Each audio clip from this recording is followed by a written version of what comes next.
What's up, guys and ghouls? Welcome to Fright Mic. I'm Sam. And I'm Liz. And today we're going to be talking about two movies that fit this month's theme. And this month's theme is Home Sweet Homicide. So we're going to be talking about You're Next and Ready or Not in our very first Fright Fight.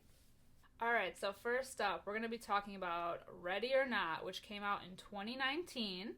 Currently has a 6.8 out of 10 on IMDb. And an 88% on Rotten Tomatoes. So, interestingly enough, I was dying to see this movie in the theater when it came out, but, and I used to work at, right fact, I used to work at a theater, but I actually never got the chance to go see it, so I had to wait till it came out on DVD, but I was so confident that I would love this movie that I just went and ended up buying it on Blu-ray and then watched it. So that was a good choice because this movie is amazing.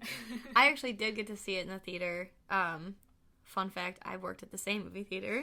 So that was cool to see it in the theater because you kind of go in thinking like it's going to be one way. Like it almost in the preview seems like it's going to be more serious. Yeah. And I'm really glad with such a goofy premise that they weren't super serious about the movie. Like, there's a lot of jokes in it. Right. And if you haven't seen the movie, well, we're going to spoil the shit out of it. But yeah, spoiler alert from here on out. Both movies we're going to be doing a deep dive. So if you haven't seen the movie or you just don't want to see the movie, I mean, spoilers, okay? Just spoiler warning, okay? Yeah. But it is a dark comedy, which I love, which, you know, as I talked about that in the last episode, how I love dark comedies. Maybe it's just my twisted sense of humor. But basically the movie opens with two little boys running around a house, which we find out later is two of our main characters. Their names are Alex and Daniel. And Daniel basically hides Alex in a closet, and then we see like a man running down a hallway, like gasping for air. And he comes up to Daniel and pleads for his life, and then we see Daniel calling out for his family. Like, he's in here, he's in here. Right. So then it flashes to 30 years later, and Grace and Alex are getting married. And Grace is played by the new queen of horror, Samara Weaving, total badass. I loved her in The Babysitter. Honestly, that was so good. Yeah, if you haven't seen The Babysitter, check it out. It's on Netflix. A lot of people don't like it, and I really don't know why. Yeah, I don't get it. It was another kind of like dark comedy. Right. But, yeah, so it's their wedding day, so Grace is, you can clearly see she's a little nervous to meet his family, because they're, like, rich and they're powerful, and she's kind of intimidated by them. Yeah. But, you know, Alex he is trying to, like, kind of coax her and saying, like, well, you know, it's gonna be fine, and then he kind of talks to her about how they can kind of elope if she's uncomfortable, but she was like, no, I'm going to put on a brave face and we're going to, like, face this. Yes. They talk about how usually in his family, a courtship is, 3 years or something like that, and how they're doing things a little bit differently. Like, it's only, what does she call it, like an 18-month bonathon or something? So then it cuts to her taking pictures with his family. They have some kind of like funny banter, and that's when we kind of get to know the characters more.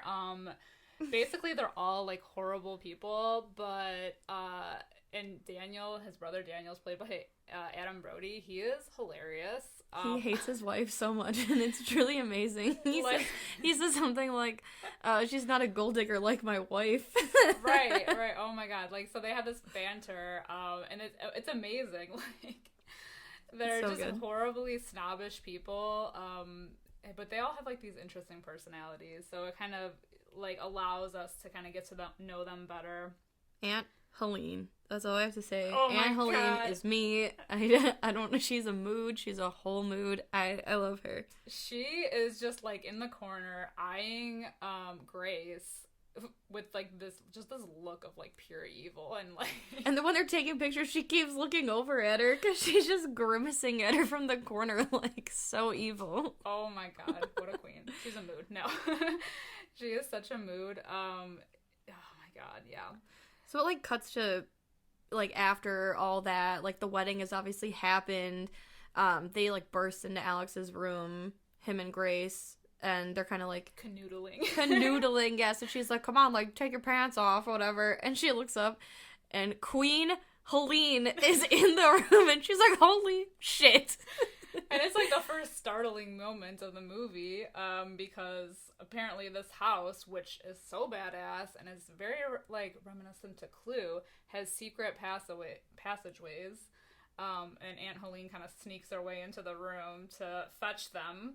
Yeah, she's like, come on, everybody's waiting downstairs. And she's like, waiting for what? Right. So then Alex explains to Grace that it's tradition in their family that whenever someone gets married, the newly added family member has to play a game at midnight.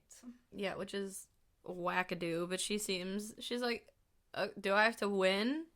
And he's like, no. And she's like, okay, so I just play. And he's like, yeah, it's gonna be fine. Right, it's kind of like their initiation into the family. Right. Basically, then it cuts to Dad and Alex, and his dad is asking him, you know, how much he's told Grace up to this point, which Alex says that he hasn't said anything. And then Grace is kind of getting ready to go down. She's not really thinking a whole lot of this because she's just like, okay, whatever, this is weird, but whatever. Like weird, eccentric, rich people. But she's so eager to be a part of this family that she's like, whatever I gotta do, you know? Right. Well, she ends up coming into the room. I don't know if you noticed, but the guy playing the piano, he starts playing like Here Comes the Bride. Yeah. Which is cool. And then she ends up talking to Becky, which is Alex's mom, and telling her how she's been in like foster homes and all she's ever wanted was a real family. And so she's happy to like tearful moments. Yes, so sweet.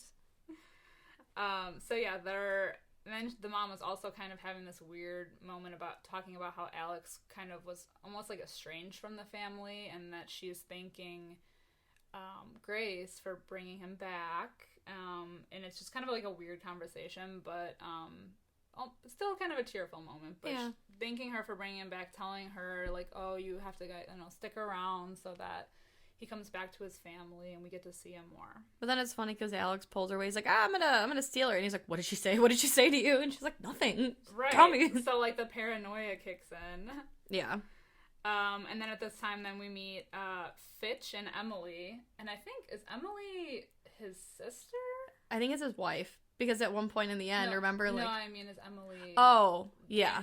Daniel and Alex's sister. I think either sister or cousin.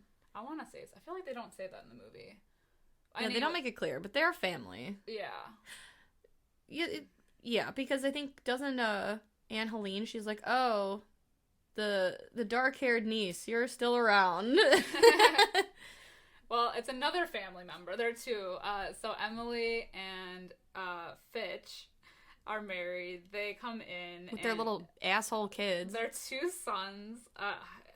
I know one's name is Georgie. I don't know what the other one was. Who cares? Yeah, really. They don't play like a super important role. Georgie does. We'll get there. Yeah, it's always about Georgie. We'll get there. So they kind of come in and they're kind of greeting, and they're meeting Grace for the first time. And this is when the servant comes in and announces that it's time. So then at this point, it's clear that the mood kind of shifts a little bit. Yeah. They have like, especially Alex, he's like sweating at this point. He's like, yeah. He knows what's coming.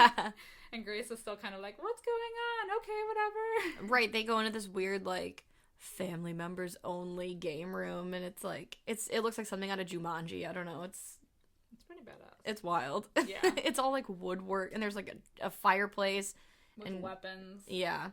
And they kind of explain, the dad explains, he sits everyone down and he says that the family has this tradition, and he explains the tradition, with the games and everything, and how it was all started. Yeah. It was like the LaBelle. Mr. LaBelle, yeah. Yeah, because his grandfather made a deal with LaBelle, and they're like the owner of like a big game company. Mm-hmm. And he started this off with, I guess LaBelle was the benefactor for the company. I don't know. I just know that he's supposed to be Satan. Yeah. Like, it's like very obviously, like, I've made a deal with the devil. Because they just talk about how he met him on, was it a ship? I think so, because they were talking about how he gave him this box. Mr. LaBelle gave the great-grandfather a box and basically told him, if you can figure out the mystery of this box by the time we, like, port, then I'll, like you said, I'll be, like, your benefactor for whatever you want. For everything for the company. Right, so... So they hand the box to each other just to kind of look at it, and it's like some weird, it looks like a jewelry box, but they hand it to Grace, and she's like, picks the card up, and the game that is selected for her is hide and seek. And everyone's like, oh, fuck. Which is apparently the worst card you can get. Yeah, they said they haven't, like, that card hasn't been picked in 30 years. I think that comes up later on, or something like that, so they're all kind of frozen, like, God damn it, I just wanted to play checkers or something, and now they gotta go hunt a human. Right, but Grace still doesn't know this, so she's just kind of like, okay, this is weird, but I'll do it. Still oblivious to what's going on. So they all decide that they're gonna count to 100, and she is going to hide. They also turn off all the cameras in the house, so there's no cheating. Right, they explain, like, oh, no, we would never, we just play it as the game was intended, and Grace is like, there's no way for me to, like, win, right? And he's like, you stay hidden until dawn. And she's like, oh, no. But you want her to. Right. Inside, you're like, you dumb bitch, you need to. But she's still oblivious to all this. Like, Alex didn't even give her the heads up, you know? Right. So she's just like, okay, whatever. So she goes and she hides in the dumbwaiter? Yeah. The elevator lift. And then they play the, like... We have to talk about the badass hide-and-seek song. Oh, yeah. So good. They put it on, like, a Victrola, and it's some guy with, like, that transatlantic, like, run. As fast as he can. It's so good. Yeah. It's truly, like, what an iconic song. They should have used that in the commercial or something. It was so good. Well, they play this music, and it's the hide-and-seek song, and after they say ready or not is when they all stop counting. Oh, yeah. And then it's on, like, the dad's loading everybody, all the family members up they with weapons. Like, it's not even medieval weapons, but they're just, like, ancient weapons. They're like, wacky as hell. He gives Fitch, like, a wooden crossbow, and Fitch is like, I have to figure out how to use this? Right, he's like, what century is this from? Right. It's so whack. Just, like, and then the, what is her name? Charity? Yeah, Daniel's wife is... She has, like, a gun in her purse, and she's just like, I'm gonna use this instead. I can't. So, basically, at this point, Grace is still hiding in the dumbwaiter. It takes them quite a bit of time to find her, and they all kind of spread out searching. Alex decides to stay back in the room. Charity's kind of watching him outside the door, trying to stay on guard, and Alex finds, like, a secret, it's like a secret passageway from that room to, like, a hallway near the room.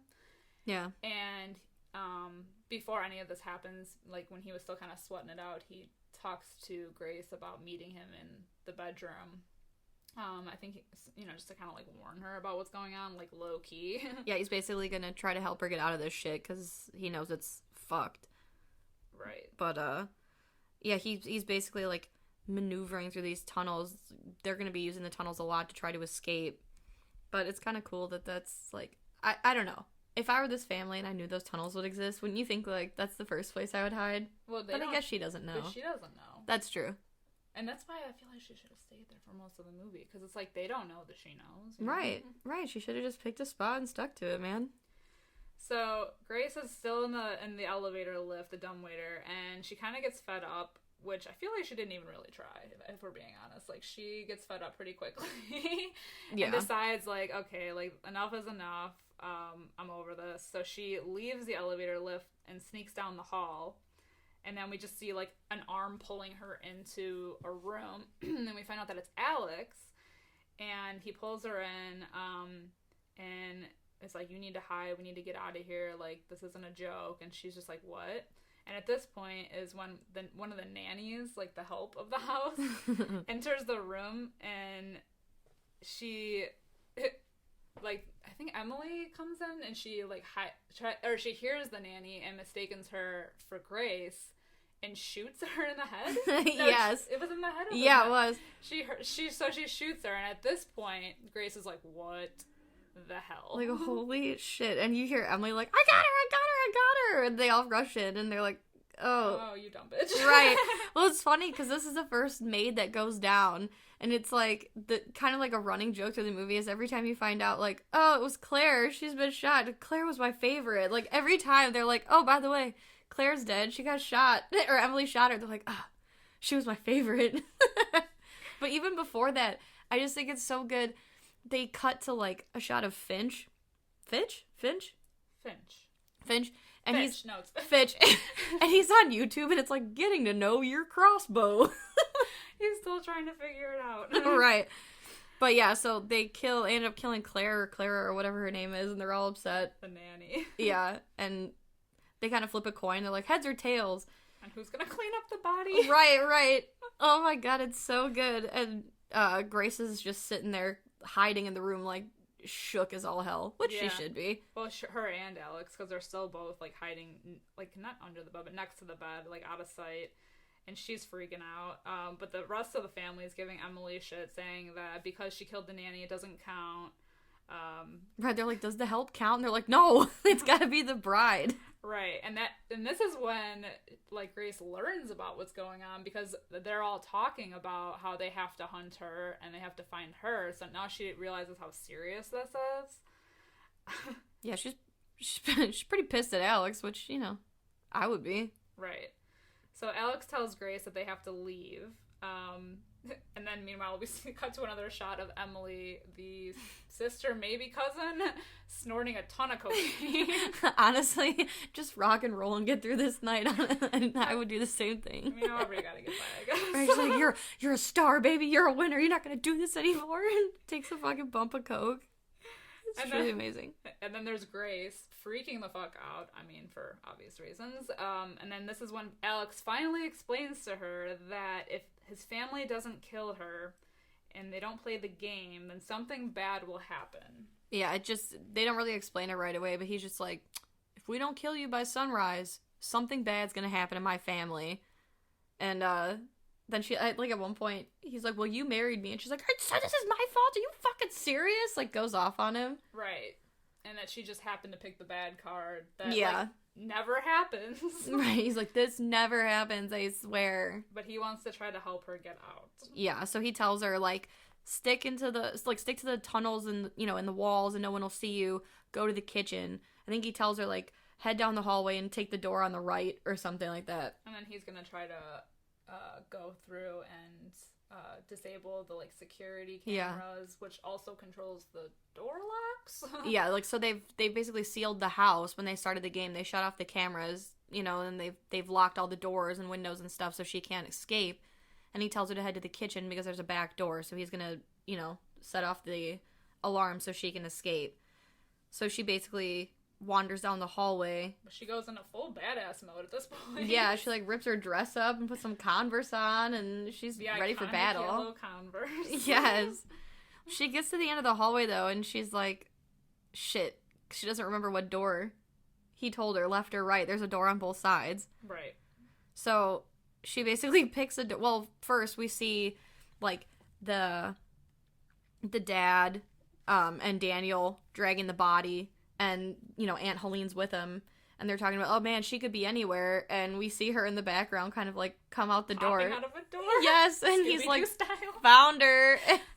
And then Emily pops up out of nowhere and takes a shot at her. And Grace runs off because she misses. And she's like, I don't know what I'm doing. Like, clearly, she's an idiot. She keeps missing. Yeah. And the family's still giving her shit for it. She's like the black sheep of the family. She's the worst. Oh my god. So then Grace ends up hiding in the... Now, see, they called it the study, but I call it the billiard room because I'm still in, like, clue mode. Right, well, there's a pool table, so what else is it supposed to be? Table. Ain't nobody studying with a pool table. Missed opportunity. Right. So they go into she goes and hides in the study, and then Daniel happens to kind of pop in. But you can clearly see, and it's evident throughout this whole movie that, like, Daniel does not give a shit. No, he's a drinker. He doesn't care. Like, he's rich as hell and does not give a single shit about this whole thing. He kind of just, like, wanders into the room. He sees her, but he's like, oh, I just came in for a quick drink. You could tell that he kind of likes her, though, because she says something in the beginning before they get married when she's reciting like vows to herself and she says, you know, even though your dad hates me and your alcoholic brother hits on me, I feel like you can kind of tell that he maybe likes her a little bit. Yeah. And so he likes her quirky nature. Yes. So he walks in and he's like, I don't give a shit. I'm here for the booze. Like, I'll give you a 10-second head start because I got to tell him where you are. Right. So that's exactly what he does. He kind of like gives her a little bit of a head start, but he ultimately tells her that he has to call out for his family. So he kind of gives her a little bit of a head start. Yeah, he feels bad, but yeah, you know. So then once he calls the family, they all kind of gather into the study, and they realize that Alex got out because they all notice that the cameras are on. Yep. So then at this point, there's a second maid that comes in and she's like, guys, I just saw her. And Emily, who now has the crossbow because Fitch is done with it, shoots her on accident. And she's like, God, everyone's like, God damn it. Like, you stupid bitch. So they basically are upset with Emily. And Aunt Helene tries to talk. And then you hear the maid like, choking up blood. And so she tries to talk again. And she's like, and Aunt Helene's like, no, that's it. And takes this giant medieval axe and basically just finishes her off just Everyone's so she can like, talk. Oh, God. Right. So they decide, ultimately, they're going to cheat. They're going to turn on the cameras because fuck tradition. They didn't even have cameras back when this whole thing was invented. So they're just going balls to the walls now. And then Grace, we see Grace, she's back in the game room because she notices that there's that gun there by, Victor Ladamus's, the great-grandfather's photo. So she grabs the gun and the whole thing of ammo, and she heads to the kitchen because she's waiting for Alex to unlock the back door. Yeah. And as she's trying to load the gun, she hears whistling, and it's the butler coming in because he's going to make some tea. Perfect timing for tea. I know. In the middle of all this chaos, it's tea time. I wouldn't even be in this house. Like, I wouldn't... I mean, I guess they're the help and maybe they live there or whatever, but, like, why would you want to get involved in this? Literally, the help is dying one by one. And this guy gives no shits. No. So he's basically, this scene is one of my favorite scenes in the whole movie. It's very reminiscent of Jurassic Park, but she's basically hiding on one side of the kitchen island, and he's putting tea on, and he's, like, humming that song, like, bo bo bo bo bo bo bo bo bo bo, and she, Jurassic It is. I was just like, where are you going with that? It's behind the counter. Yes. So she's, like, creeping, and he's having his own little, like, Moonlight Sonata symphony thing going on, and every time she tries to load the gun, he, like, stops, because he thinks he hears her, and then he goes right back to fixing the tea, which is so funny. And at first, he's just kind of, like, humming it, and then he's like, la la la la la la la la la, and getting louder, and she tries to put the bullet in the gun, and he stops. So she basically pops up while he's looking at the back door. She's got the gun pointed at him, takes a shot, and he's like, I'm afraid the bullets are display only. And they have a little tussle, which is so good. And that's when she throws the boiling pot of water in his face. Or, yeah, it's from the kettle. Yeah, Yep. Boiling water in his face. Meanwhile, we cut to, like, Alex in the control room, and his dad comes after him. And so Alex is choking the dad out, and Daniel's basically like, you don't want to do this, man. And then while Daniel has him distracted, the dad, like, cold cocks him. And they take him and they handcuff him to the bed, basically. And the dad's just like, whose side are you on? And Daniel's just like, I mean, I distracted him, didn't I? Like, he just does not care at all. He couldn't give any less of a shit at all. It's like he cares about his family, but also, like, agrees that they deserve to die and all of this. Right. He, like, bare bones cares about these people. Oh my god. So while this is happening, the Grace kind of runs into the maid. The third one. The third maid. Because I think she's trying to go back to, like, the dumbwaiter where, like, the elevator lift is, and is basically going to try to hide there. But there's another maid in there. And she's freaking out. She's like, I don't know what's happening. I only work here because he likes the way I dance. I didn't sign up for this shit. Right. There's like a backstory with these maids, I swear to God. I know, we need a prequel. Justice for the maids, man. But the maid ends up giving away her position by calling out for the family. And is it Grace that hits the button? Yep, yeah, Grace freaks out. Freaks out, hits the button for the elevator. But the maid gets kind of caught in the door and just kind of crushed to death. Whoops. The expendable help, I guess. Yep. When they, well, like, it's funny because when they find her, what is it? Adam Brody, Daniel, he's like, and then there were none. Because the help keeps disappearing one by one. Nod to Agatha Christie. Right? At this point, the family is just, like, perplexed. Like, they're like, Alex has completely lost his way. He was meant to lead the family, and they can't believe that this blonde bimbo is, like, beating all of them out one by one. Like, which is funny, because she really only kills one maid. Emily killed the other two, so at this point... But they're like, oh my god, how is she doing this? Right. And you find out from Aunt Helene, who's talking, that she says that she knew Alex was meant to rule, and that you find out Aunt Helene, it was her wedding at the beginning of the movie, when we see that groom get taken, and she's... Yep. And she's like, you know, she's like, I should have killed him myself, but I didn't, and... You know, Alex was meant to rule this family or lead this family, and he was the only one who's ever seen Mr. LaBelle in his chair. And, you know, the dad's like, well, he was 5. He could have been making it up. So this whole belief in a Mr. LaBelle / the devil is kind of up in the air at this point, that you don't know what's real and what's not. Right. And they end up handcuffing Alex to the bed so that he can't, you know, continue to thwart their plans. And he pretends to be asleep, but when they leave the room, he opens his eyes. Yeah. He's seen it. He's seen it. And then Grace gets outside, runs into the barn. What's amazing, because you see, like, Fitch, again, idiot Fitch, he's sitting by the window, and he's texting with some guy named Kip, and he's like, what's up, dog? And he's like, not much. Family shit. And you see her, like, fall behind him in the window. And he's, like, not even paying attention in the slightest. No, he cares... So little? Yeah, so little. Like, maybe Daniel's... less than Daniel? Yes, like, he doesn't give a shit. Because he's married into the family, so who does he care? Yeah, like, he's already in. Yeah, exactly. And he doesn't want to be doing this. He doesn't even know what he's doing. He's just like, whatever. Right. He's more concerned with what Kip's doing at this point, I guess. So then Grace jumps outside of a window, runs over to, like, a nearby barn, and that's when she finds Georgie, who is one of Emily's sons. And she thinks, like, it's safe. She's like, I know, it's crazy. And then, boom, out of nowhere, Georgie shoots her in the hand. And she knocks his ass out. She punches him right in the face. Just decks him in the face, like, head on. And then she ends up falling into this, like, pit of, like, animal carcasses and manure and... It's disgusting. A body. Yeah. Random skelly. Like, I could smell... what that smelled like through the screen. Is disgusting. Yeah. You say random skelly? A random skelly. A random skeleton. We're just like, okay, whatever. So she climbs out, and I literally, like, screamed. It's one of those... we were rewatching this movie because I literally cannot.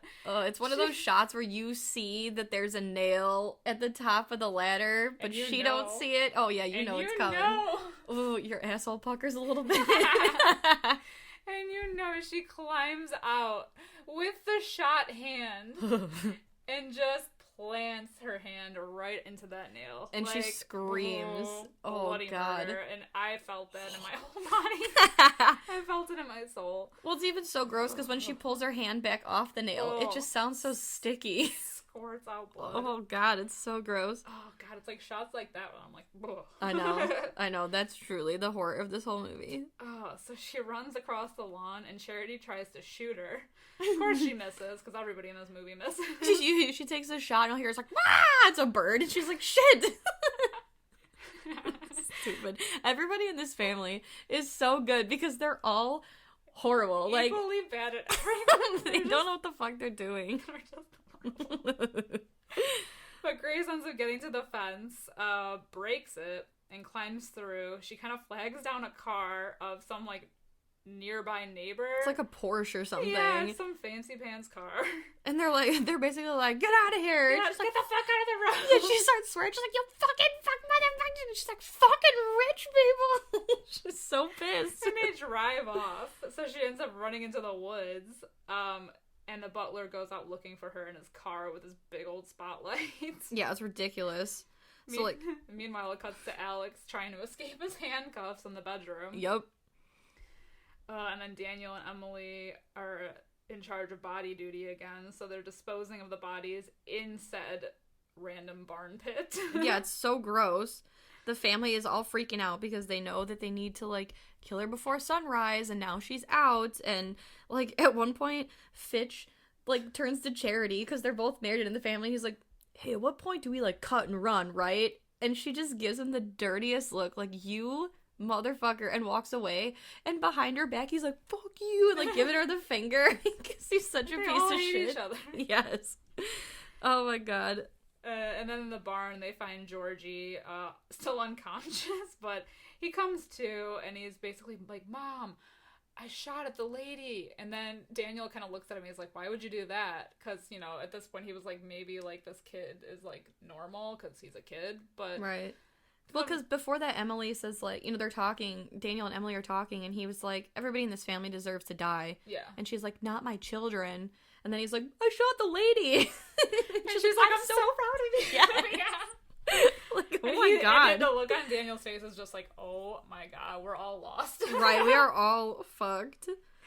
So the butler finds Grace and attacks her. She tries to strangle him, knocks him out, gets in the car, and uses, like, this OnStar service that's in the car. It's called Trip Save, and she gets this guy named Justin, and he's like, how can I help you? She's like, you need to call the police, and he's like, this car is reported stolen. I'm gonna have to shut it off. And she's just swearing at him over the phone. She's like, fuck you, Justin. I was like, yeah, he's like, is there anything else I can help you with? And she goes, fuck you, Justin. Because you shut the car up on her. So she's just sitting in the car, then the butler comes and breaks through the window and shoots her with a tranquilizer dart. Yeah, like she's a goddamn elephant. It's ridiculous. So then it shows her kind of sitting in the back seat now. She's kind of, she has like a dream that she escaped with Alex, but then wakes up and she's just tied up in the back seat. Ends up kicking the butler in the face. Yes. No, this and the kitchen scene are so good because the butler, again, is just so delusional. He's on a video call with the family and he's like, I got her. And they're like, oh, sweet. He's like, I'm on my way back. She wakes up, but he's got the fucking classical music on again so loud. It's like, ba ba ba ba ba ba ba ba, and they jamming out. He really is. He's rocking out Beethoven style, and they're like, behind you, and he's like, turn the music down, you fucking idiot. And then she nails him in the face. Oh, it's so good. So they basically get in a car crash. The car like tumbles, and they see like all this shit the family does, and then the video signal cuts out, and they're like, fuck. But nobody thinks to like run outside right away. They're just like, whatever. Right. But then it crashes into the woods, and then Daniel finds her. Yeah, he tells her that he likes her and he doesn't want her to die, but like he's weak, and he's like, I can't let my entire family die because of you. So he basically like cold cocks her with the butt of his gun. Knocks her out. The dad comes out from behind the tree, and he's just like, we need to take her away and prepare her for the ritual. Yeah, they have less than an hour till dawn. Yeah. So then it's crunch time now. Yeah, exactly. They really gotta go now. Alex, who's still handcuffed to the bed. Useless. Useless as all hell. Useless like a man is. Still handcuffed to the bed. Ends up, his mom comes into the room and gives him a little pep talk, but he says if, like, he was estranged from the family because he had this weird childhood where, with this ritual that they kept doing, and he didn't think it was normal after a while to be, sacrificing goats. Yeah, it's so good.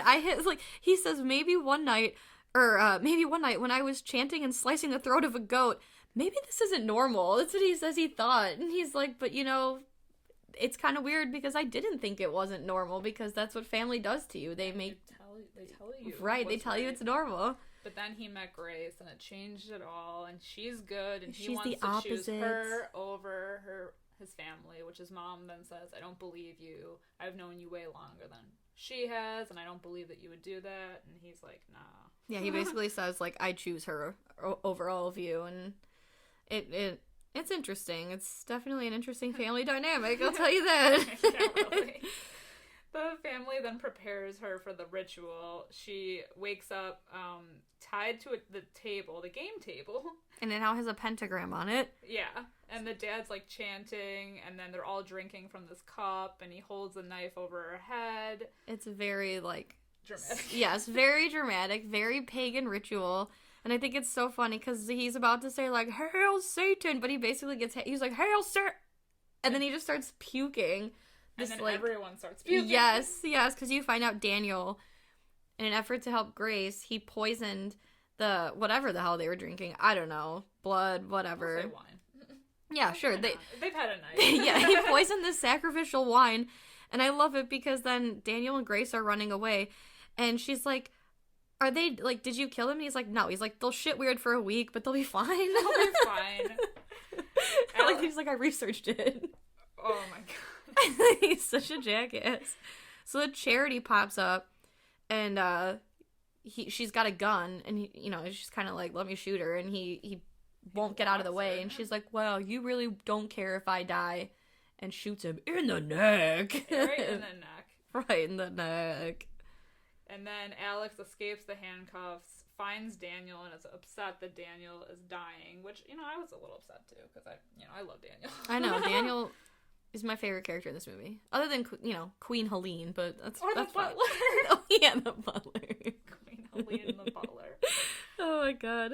So, basically... It's balls to the wall at this point. Yes, at this point, she's running from room to room, and it's kind of like a video game where you, like, defeat one boss, then you go and you gotta defeat this guy. So she beats the shit out of Charity, so she knocks her out, then runs into the dad, and he's basically like, you're not a goat, but I don't give a shit about the sacrifice. I'll do it right here, right now. And she beats him in the face with a lantern. Ooh. And then she throws it to the ground, and it kind of starts a fire. So she's running, and then she runs into the mom. Ooh. And now we've got a battle of the women here. So it's the woman that Alex said that he wouldn't care, that he would leave, that he would leave her for Grace, and then we've got Grace. So let's go. She tries to shoot her with the crossbow and misses. It's so good. They should have had Emily try to shoot. I know, honestly, Emily never misses.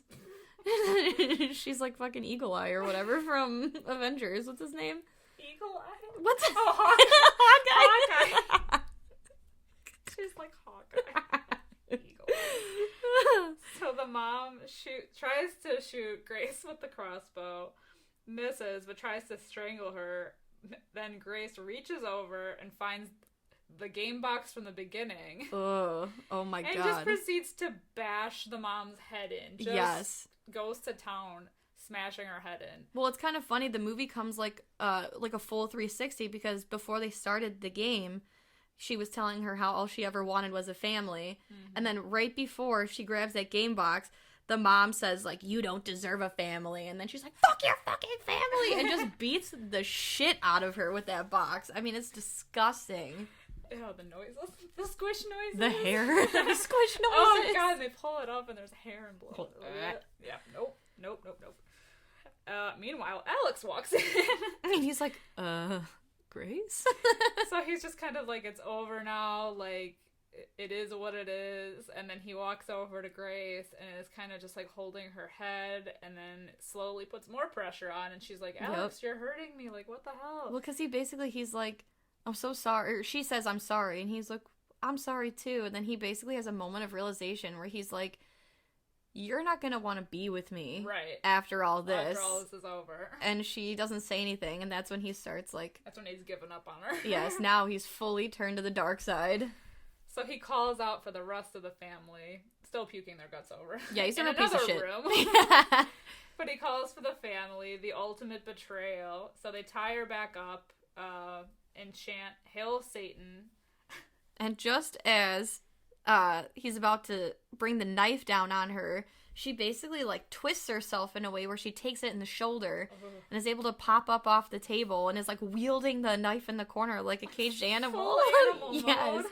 And Queen Helene rips those curtains open, and it's daytime, and it is so good because they all act like Dracula. They're like, ah, and like recoil. And Queen Helene's like, it's too late, it's over. And then they're all like standing around like, well, nothing's happening. Oh, it was all bullshit. Like, and you're questioning it because like this whole movie, you're like, well, is this actually like a thing, or is this just like some bullshit prophecy made up? But like. Because they've never failed before, so you don't know. So now that it's dawn, they're just kind of like waiting around. They're like, okay, well, nothing's happening. And then they're like, they look over at Grace and they're like, "Ugh, like what do we do with her now?" And like Helene is basically like, I'm not gonna let him down again, basically talking about Satan, and she was like, the girl still dies, and just as she's about to swing that battle axe, she blows up, and everyone's like, oh my god, just explodes. Just chunks of her everywhere. It's so good, and they're all like, oh shit, and one by one they all start popping. Oh my god, like blood bags. It's so good. Blood bags. It's true, that's what it looks like. It's so gross. Basically, it comes down to like Alex is the only one left, and they're both covered in everyone else's guts. And he's like, no, baby, I'm a changed man. That's why they didn't take me. I can redeem That's myself. right. That Alex is in the past. We gotta live in the here and now. And she's like, yeah, I want a divorce. And throws the ring at him. And and he explodes. Explodes everywhere. Meanwhile, the fire is raging in the background. The hide and seek song is on now with the disc is all warped, so it's like a crazy messed up version of it. There's just carnage dripping from the ceiling at this point. Like a body part just plops down on it, or like on the table. And she grabs the cigarette. Like she's just standing there and she's like, fuck. Oh, because she sees the ghost of LaBelle. Oh, that's right. Like he just pops up under the chair and then it fades away and she's just like, fuck. Fuck. So she basically grabs the mom's like case of cigarettes, goes outside the house, kind of sits on the front steps. Well, the house burns? Yes, the house is literally raging in a blaze of fire behind her. You hear the cop sirens pull up, and one of the cops or whoever it is like, Jesus, what happened to you? She's like, in-laws. Fade to black. Oh my god, this movie is bananas. It's like, so much fun. It's so much fun. Like, if you don't mind a little gore, well, a lot of gore, it's so good. It's insane. It's kind of like the murder mystery party I always wanted and never want to have, because I mean, I don't want to die, but it's so wackadoo. It's like insane. I just love the little bits of humor like thrown into the movie. Yes, that's what I love about this movie, is that it doesn't take itself too seriously, and it just kind of lets itself be. And I love how careful they are for so long to not say Satan. Yeah. It's so goofy, because everybody's like, they made a deal with the devil. They gotta sacrifice someone to Satan, like even down to like the goat pit. Yeah. But they still refuse to say Satan, even like up until the very end when the dad's gonna say it and he gets cut off. Right. You know, it's so goofy. It's such a fun ride. It's everything I wanted it to be and more, honestly. Well, I have a couple of fright facts for you about the movie. So I know in the beginning I said that this was very like Clue-esque movie, and that's why I like it, because of the spooky mansion with all the corridors, the hidden doors. So fact, the gun that Emily uses in the movie is actually the same kind of gun that they used in Clue. Oh, no kidding. Yeah. The OG. That's pretty cool. Also, the iconic yellow Converse that she's wearing when she goes into like full badass mode, they don't make that color Converse. They had to paint them that color. Really? Yeah. Interesting. I know. I wonder why they chose yellow. I don't know. Oh, I know if you give somebody a yellow rose, that means like friendship. Maybe it was like a sign. I don't know. They're really cool though. And then the last one I have is that, and I had no idea, I mean, I don't know how I would know, but they had to teach Samara Weaving how to drive, or how to pretend to drive, because apparently she doesn't know how to drive. She don't know how to drive? Yeah. Was she from New York? Maybe. I have no idea. That's crazy. I think she's Australian. Really? Yeah. Oh shit, I didn't know that. Yeah. That's wild. I don't know. That's crazy. So what would you rate this movie, out of 5? I was just going to ask you that. So, out of 5, I'm going to give this movie, I want to give it a 5. Yeah. I want to give it a 5 because it's so fun. I don't know. Maybe, but 5 is, like, perfect. I'll go 4.5 out of 5. How about you? I was going to say, I'm also going to do a 4.5 out of 5 because there's literally next to nothing that I don't like about this movie. It's definitely up there with my problematic family films. But it's so good. I could watch it over and over again, even knowing the ending, and I love it. Yeah. It's great. Definitely 4.5 out of 5. Yeah, 4.5 out of 5. It's a solid, fine family solid fun. movie. Yes. All right, so next we're going to be talking about You're Next, which came out in 2011, and it's currently a 6.5 out of 10 on IMDb. And a well-deserved 78% on Rotten Tomatoes. That's high. That's pretty high, yeah. But because Ready or Not was, what, 88? Yeah, 88, and then this is 78. So they're, yeah, perfectly well matched. They both have badass women that take care of business. Erin is a badass. Erin is everything that I want to be in life. So basically, Your Next opens with a shot of a couple, like, violently bedoozing it. It seems violent. I don't know. It seems violent to me, but I guess they're having a good time. So they're hanging and banging, and when it's all over, the guy gets up to shower. The girl, she kind of gets up, wanders the house, pours some OJ. She notices the door is unlocked. She closes it. I think the spotlight in the backyard goes on, but she doesn't see anyone. Cut to this guy. He gets out of the shower. He sees "You're Next" written on the window in red, and he sees her body dead behind it. Boom. Someone comes up behind him. He gets got. Slash. He got. And then we cut away from that, where we go to the mom and the dad arriving at their, I guess it's established that it's a summer home. Yeah. It's a big mansion, and I think it's their vacation home. Yeah, their vacation home is bigger than my home and both my neighbors' homes combined, but hey, whatever. They're rich, clearly. So, yeah, they're arriving. The mom is played by Barbara Crampton. Oh, I love her. She was in Castle Freak, a movie that, like, no one has ever seen. Reanimator. Yes. And most importantly, Chopping Mall. Most important. What a queen. So, and isn't the dad from Haunting of Hill House? Is he? Is he? I didn't even recognize Is he him. Papa Crane? Oh, maybe. Maybe not. Maybe I'm crazy. No. Either way, Barbara Crampton, what a queen. So they arrive at their vacation home. They kind of go in and they're unpacking their belongings, and the mom hears a noise coming from upstairs. She sends the dad up to investigate, which is never a good idea. No. Oh, God, no. Because why? And she even suggests, why don't we go out and didn't she say call the police or something? Yes, yeah. She's like, let's get the hell out of here. We'll call the cops, let them do their job. And he's like, no. Whatever. I mean, good thing it all worked out for now anyway, because he goes upstairs to investigate, and it's Crispin, his son. Yeah. And they go to head downstairs, but ooh, creepy, the closet door creaks open, so somebody was actually in there. Yeah, but he didn't look. He didn't think to look. You always all look. The way. Crispin Stupid. just scared him. So, yes, there is a guy out there. So then we kind of... we cut to the next morning where we meet Drake, which is Crispin's brother. He's kind of arrogant. He's the worst. Not kind of. He is arrogant. And his wife, Kelly. She's also the worst. Yeah, they're kind of bantering. Kelly's, like, kind of a bitch. And, yeah, they're kind of just giving Crispin a hard time, saying that he was, like, joking around with him and making fun of him, that he was, like, the fat kid in yeah. his childhood. So Erin is kind of trying to, like, bond with the mom, and she heads over to the kitchen, asks if she needs help with anything.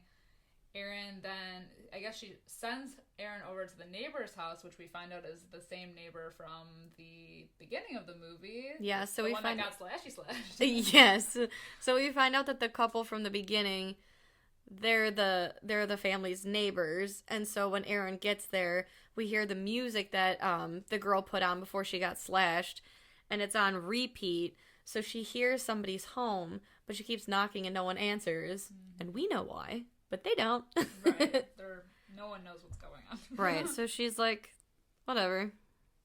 So then at night, the rest of the family arrives for this family reunion of sorts where we meet Felix, which is Crispin and Drake's other brother, his girlfriend Z, who's like this little goth girl. Yeah. His sister Amy, and her boyfriend Tarek? Tarek? Tarek. I feel like we're like Addams Family Values, and they're like Jamal? Whatever. Yes. So they have their family dinner, and of course an argument breaks out, and between Drake and Tarek, or Drake and Crispin, I don't know. They all start all fighting. It's a mess. Yeah. Typical family reunion. Which is kind of halted because Tarek gets up because he thinks he sees something out the window, gets up to investigate, and lo and behold, he gets an arrow to the head. To the head. And it's cool because something you had mentioned earlier, Liz, was that when he gets shot, nobody really notices right away, even though he's like 5 feet from the dinner table, and it takes a minute. They're so caught up in the argument that they don't see like what's going on until I don't even know when they start noticing. Right, it takes them a couple seconds. Yeah, he falls backwards, I think, on the floor, and then they all get up and they're like, "What the hell?" And they're like, "Oh my god!" So they're all screaming and they're frantic. These arrows just start coming through the windows. Yep. I think it's Drake. He gets an arrow to the chest. I think it's the shoulder or the chest, yeah. Yeah, one of those. Of course, they're all trying to call 911 like smart people, but the signal's jammed, of course. Of course. And then Erin, she tells them that they need to get out of there, and so she's smart. She's thinking with her noodle. She instructs them all to kind of use the dining room chairs as shields. Yes. Which is genius. I know, it really is. My ass would be like army crawling on the floor. Yeah, so wiggling my ass. Like a worm. Right. Like a big, fat, juicy worm. I'm not made for this type of shit, people. Yeah. So basically at this point we learn that Erin goes into like ultimate survival mode. She turns into like this badass bitch. She just knows all the right moves. So we're all like, what the hell? Like, she was this unsuspecting girl before, and now she's just like this. She's the dark horse. Yeah. So, they're all trying to decide. They're kind of arguing about what they should do next, like the next move. So they decide to make a run for it to one of the cars. Of course. Even though the intruders are still outside. Yeah, So they're still arguing at this point about who's the fastest sibling or who's the fastest person to be able to go. They say, like, Drake's the fastest, but he's got the arrow in his chest, so... Right. So Amy, the sister, ultimately decides to go. She throws, like, a tantrum. She was like, how come you guys never pick me? Like, I'm the fastest. Oh, my God. So she decides to go, and they open the door, and she bolts out, and... Full speed, immediately cut down... with a piano wire to the throat. Which is... In a twist no one saw coming. I'm getting ghost ship flashbacks. Literally, yes. There's like this big wire stretched across the door. She gets it to the throat. She's out. She's down for the count. Yeah, so everyone screams. Of course, they pull her back in. They're trying to stop the bleeding, but she bleeds out, and the mom freaks out.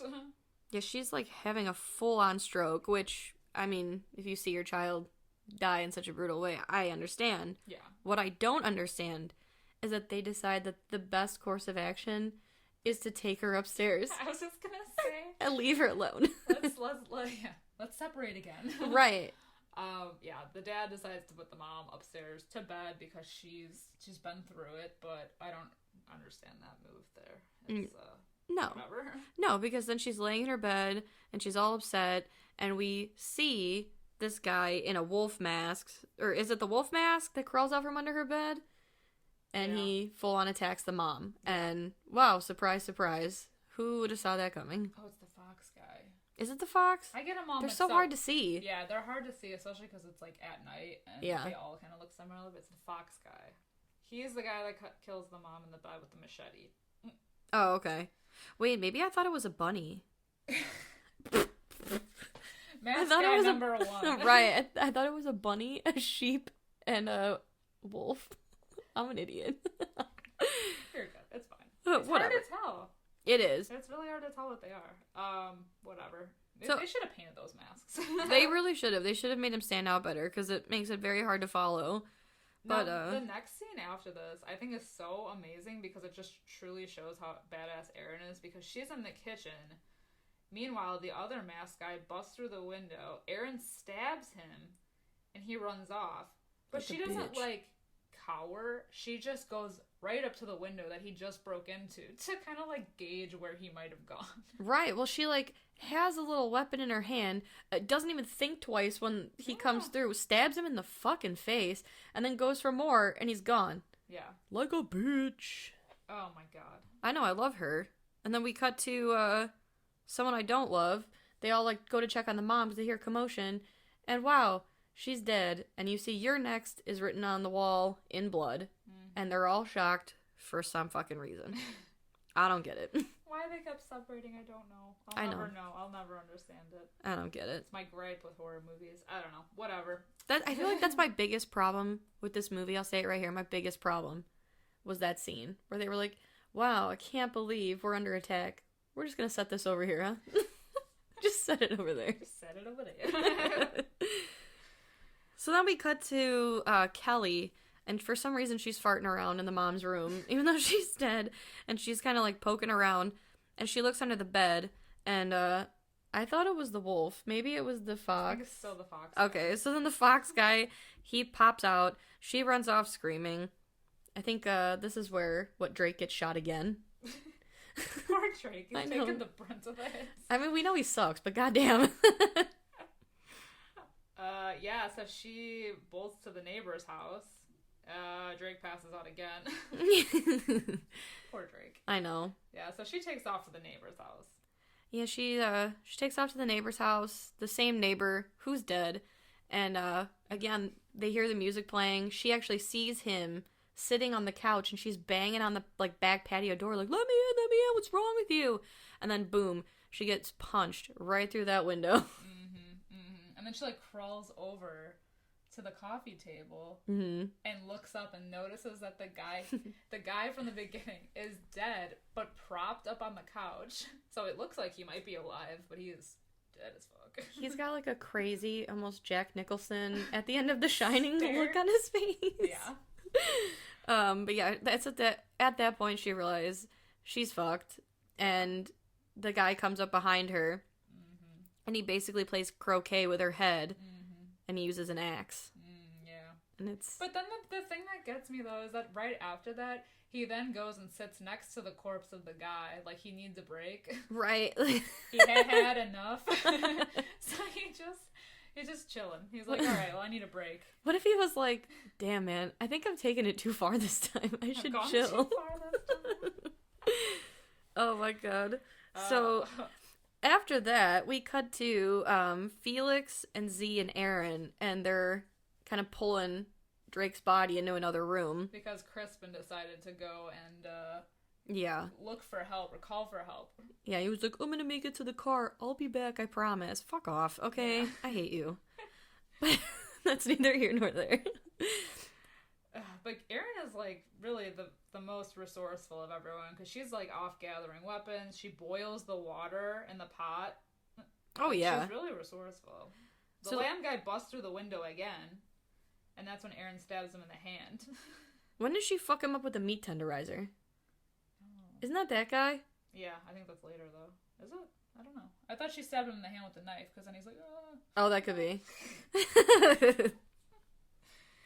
Yeah, so he disappears, and then they pan back to the dining room or the living room where the tiger guy busts through the window using Kelly's corpse. Oh yeah. What a genius. And then Erin fights him back. That's what it does. Oh, okay, yes. Him with the meat tenderizer. Yes, she goes hard in the paint with that fucking meat tenderizer. And Felix and Z are standing in the corner, literally what the so fuck? Shook, who the hell is this person? She's like a fucking robo bitch. And she's like, so after she fucks him up, she unmasks him. Yeah, she unmasks him, and she's like, y'all know this guy? And they're like, no, it's kind of hard to tell. And she's like, yeah, thanks for the help, by the way. They're just standing there. So then we cut away to the dad, and he's, I don't know, again, farting around upstairs by himself. He, like, disappears. Yes, and he goes into the bedroom, and he opens a closet and finds, like, cans and a piss jug. There's definitely been some squatter activity here. Literally. And he's like, oh shit, someone's been in the house. And then the lights go out. Yes. Always cutting that power. Always gotta cut that power. So, like, it's out for a little while. Nothing really happens. It kind of serves only for, like, a jump scare purpose, because then when the lights go, but like, you see somebody kind of approaching the dad in the shadow, and then when the lights go on, it's like a jump scare because Z and Felix pop up. Because they went to go look for him, yeah. Yes, and Meanwhile, Aaron goes to the basement to look for a weapon. So again, they split up. Yes, of course. Then there's multiple things going on at the same time. I think it's the wolf, right? Comes while the dad's like, I found stuff in the closet. Someone's been in the house the whole time. They've been watching us. And the wolf comes behind the dad and slits his throat. And Z and Felix are just kind of standing there, but like Felix has like the look of disgust, like even when the dad like reaches out to touch him, he's like, ugh. Don't touch me. Yeah. Which like under normal circumstances they would be freaking out, but they kind of just stood there. And so that's when there's the big reveal that Felix and Z are in on it because they're after the family inheritance. Yup, they are working with the masked assailants. They are pieces of shit. Boom. Surprise. The first time I ever saw this movie, I was legitimately shook. Yeah. That's great. I was because like, they're pieces of shit. Well, they are pieces of shit anyway. Mm-hmm. But then this just kind of like confirms, like solidifies. Yeah. Yes. The pieces of shitness. Yes. So you like really hate them. And then of course Felix, like the turd that he is, he's like, really? You had to do that in front of me? Ugh. Yeah. Fuck you. Yeah, he's something. Oh yeah, he's definitely something. Meanwhile, while this is happening downstairs, the lamb guy finds the dead tiger. And he throws like a Real They're Housewives like shit show and flips the table. They're like brothers. But yeah. Aaron stabs him. Yeah, she does. And then he runs off. But then Drake finally wakes up. Yeah, Drake wakes up and kind of distracts him, which allows Aaron to stab him. Yeah. And then he goes running off. And now, all of a sudden, Drake has an axe. And I wasn't really paying attention to find out how he got it or why. But that's it. You know, that happens now. But then again, they decide to split up because Felix and Z come back downstairs. And Drake and Felix go to the basement to look for more weapons while Z and Aaron decide to hammer nails into a board to Home Alone that house. Yes, this is definitely... They definitely set up some Home Alone type traps in this. They did. It's great. So clever. But they did two. Like, one closer in and then one that you can clearly see. Yeah. That was smart. And that's when Z finally questions Aaron, like, who the fuck are you and how do you know how to do all of this? And that's when Aaron reveals that she actually grew up on a survivalist compound. Mm-hmm. And so she was kind of, like, trained from birth to know how to be in, like, survival situations. She was murdered by it. She really was. So basically, while they're doing that, they are hammering those nails in the 2x4, and we cut to Felix and Drake in the basement, and Drake's like, I gotta go find Kelly, man, and Felix is like, oh, you didn't know? Kelly's dead, her body's upstairs. And while Drake is freaking out, Felix stabs him a lot. Like 5 times. Yes. With like a screwdriver. He just keeps, like, I feel like he keeps reaching back behind him, and he's like, oh, I can stab you with this, and also this, and just keeps stabbing him. Like, brutal. Right, Oof. Again, I know Drake was a piece of shit. Felix is a but wow, piece of right, shit. right. He definitely didn't deserve that. So then Aaron decides to go check on the dad because, I don't know. Felix and Z did, but they were like, oh, well, he's just lying down. So she goes up to check on him and gets cornered by the tiger guy after finding his dead body. So Aaron just goes into flight mode and jumps out the window. Yeah, she, like, throws the meat tenderizer at him and is like, peace, bitch. And then bounces. Yeah, she literally flies out the second-story window and lands on the ground and has glass all up in her. I don't know why she thought that was a good idea. In the leg. Ooh, and then it just shows her ripping it out, and it's like the hugest piece of glass. Yeah, it's pretty brutal. Yeah.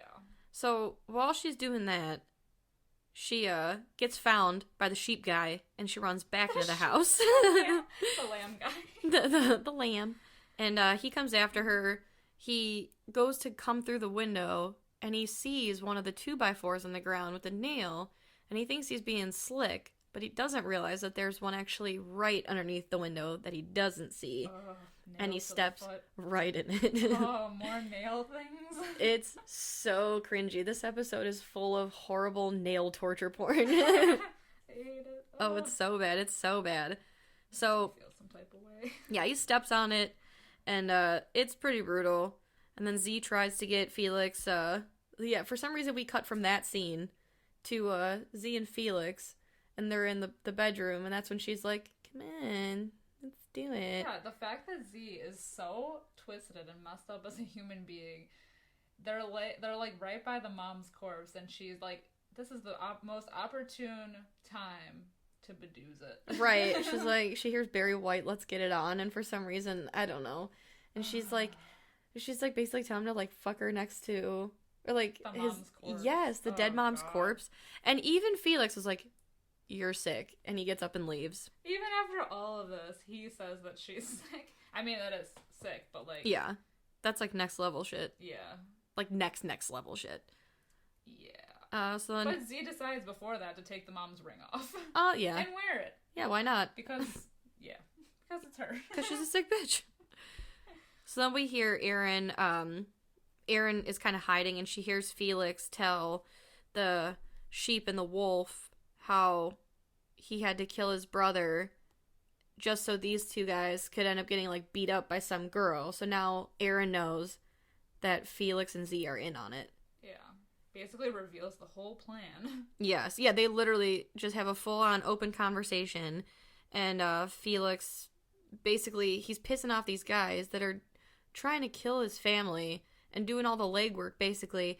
And so the one guy's got him up against the wall, and Felix tells him that if they pull this off, he'll, like, double what they owe, or, like, what they're gonna get. Yeah. So they're basically getting, like, $500,000 to fuck up the rest of the family. Yeah. And Erin is hiding while this is happening behind the curtain in the room. And at this time, her phone goes off, and it's the 911 text that she tried to send earlier going through. So, they all hear, and the guy in the wolf mask kind of just like, he's like, I'll get it. So he decides he's gonna go after her, and she's behind the curtain, and you see her like squaring up like she's gonna box him. Yeah. And before he even really like fully gets to the curtain, we don't get like a dramatic rip the curtain open scene. She pops him. She pops him in the face and runs off. It's amazing. So then they're all after her. And that's when she starts home aloneing this place again, rigging that trap above the door with the axe. Yes. So like if they had come in through the front door, they would get like an axe to the face. Yeah, it's basically, if anyone's seen Oculus, that whole like axe thing that they got set up, but it's for the front door. So like you said, full on, like, Home Alone booby trap in the front door. And she ends up like stabbing the guy in the sheep mask in the face, like, while this happens, because he comes up on her. Yeah. So she stabs him in the face. He's out.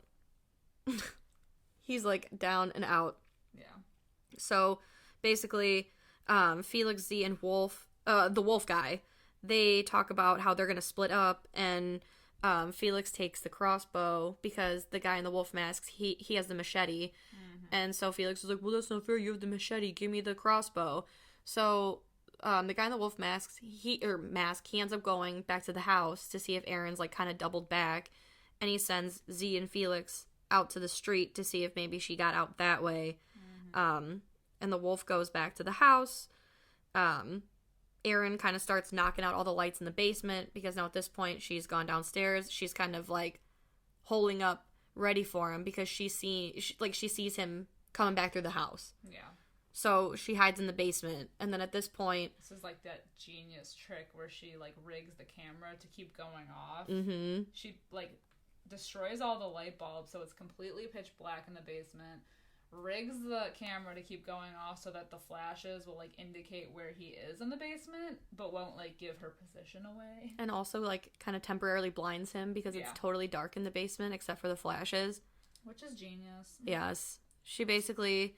And just kills his ass. Yeah, she comes flying at him from the side and just kills him bad. Yeah. He's dead. He ain't coming back. She makes her way back up to the living room where Felix shoots her with the crossbow through the window from the street. Yes, but then they go to check on her, and she's gone. And he's like, what the hell? I got her, right? Yeah. So then Z takes the crossbow and comes at her. Yeah. They meet up in the kitchen, I think. Yeah. And then, yes, Aaron and Z, they square up. They go at it. Felix comes in. This is when she throws that pot of water on him. But he's like, it's not even hot, you dog bitch. And then he slips in it anyway.